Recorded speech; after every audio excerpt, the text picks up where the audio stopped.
Hello and welcome to another edition of Another Book Review. This week I'll be reviewing Tested by Linda Perlstein.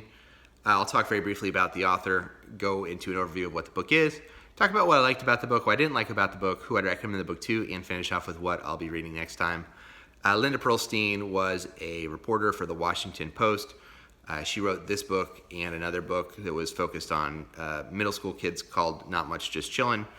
After this book was published in 2007, she went on to be more on the consulting side of things and serves more as like a coach to education journalists. I think she's currently working for the Aspen Institute and dealing with their education program there. But this book, Tested, it came out in 2007 and is her embedded reporting. She was essentially an embedded reporter for a year in an elementary school in Annapolis, Maryland called Tyler Heights, which is a Title I school, meaning many of their students receive free and reduced lunch. Many of the students are below the poverty line, are English as a second language learners. A lot of people of color, minority students, and she shows you what was like in their classroom in 2005. She, I think, mainly focuses on third graders.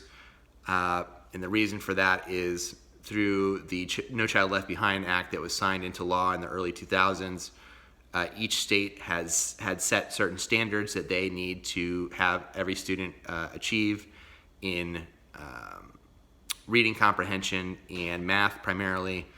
And so there's pressure on this school for a couple reasons. The first reason is they kind of surprised everybody in the year before Linda embeds herself. They did very, very well on what's called the MSA, the Maryland State Assessment, which is their version of the state test that they now take due to No Child Left Behind to make assessments on each individual child.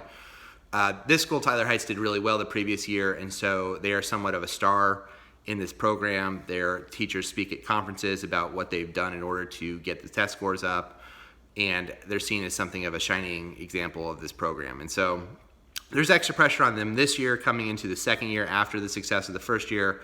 And so the book really follows mostly the principal, who's named Miss McKnight, and her teachers, as well as some of the students, but it's mostly McKnight who's the principal and the teachers as they go through their school year and everything that comes up with the school year, anything that comes up with the students.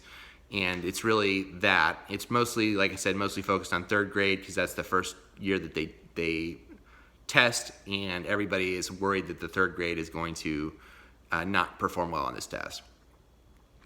And so you get what I think is the best part of the book, the warts and all approach. So she is there with the teachers, and she sees what happens with the students, what happens with Miss McKnight, what Miss McKnight does to try to get scores up, and everything from bringing in consultants to almost bribing the kids by giving them candy and trips. And just, she is a relentless in terms of trying to do whatever she can to help make sure these kids achieve as much as they can. And that really comes through in the book.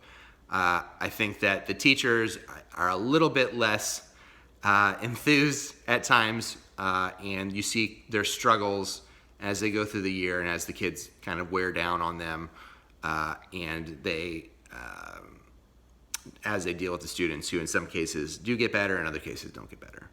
So I thought that was interesting. I think she does a really good job at the beginning of the book of really succinctly giving you what you need to know about education reform in the United States from about the mid-'80s to when this book was published in 2007.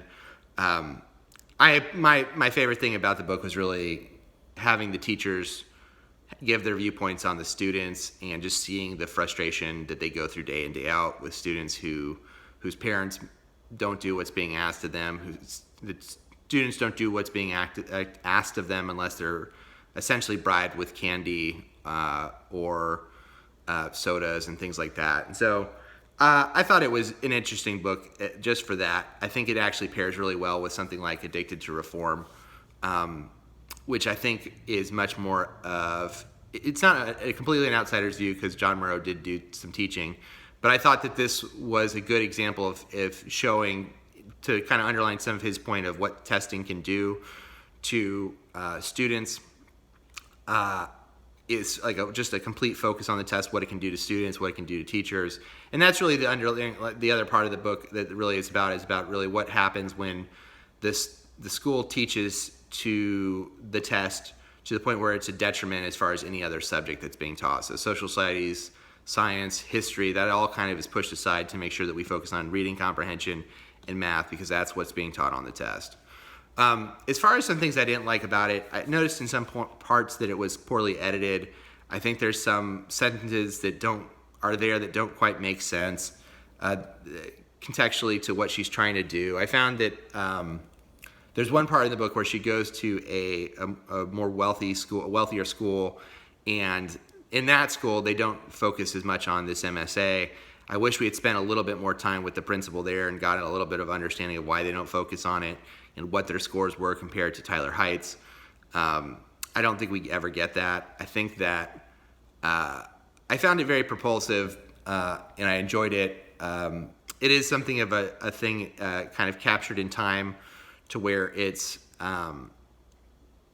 released in 2007, the law that was signed into place, the No Child Left Behind, which I was surprised to learn that it passed with basically 90% bipartisan agreement. So it really wasn't one party or the other. It was really both parties. There are several fatal flaws about the law that I thought were interesting. Each state was basically allowed to set its own standards to achieve, and so it really defeated something of the purpose in order to have like one standard. It wouldn't be years later till we tried to get Common Core, which had its own problems. But I thought it was an interesting look at it. I thought it was a fair and balanced look at what it means when we say we're going to have a system like this, where we're testing kids almost every year, what it does to the teachers, what it does to the students, what incentives it puts in place that maybe were not thought of when the law was originally put into place. I thought that she was hard on No Child Left Behind. I think that there are parts of it where there are benefits to gathering data on students, and I think because it's a federal program that's instituted at the state level, there's a lot of questions of who does what. So things that she would point out in the book, like, you are allowed to actually, as a parent, request the individual scores of your children, and almost nobody does, because it's not clear to anybody that they do it. There's a part in the book where she talks about the kids believe that they have to, in order to pass the grade, they have to pass the MSA, and which is not true, but the teachers don't correct that, which I thought was kind of funny. So it was, to me, the most interesting part of it was it is a warts and all look at teaching, and I think that's kind of the best part of it. I think the part with the testing, I think it's nice it's good to understand that if you're someone who, like myself, I graduated the K through 12 system before all this was put into place, so it's something I didn't quite live with. But if you're someone who wants to see that, I think that this is an interesting book just to make that consideration.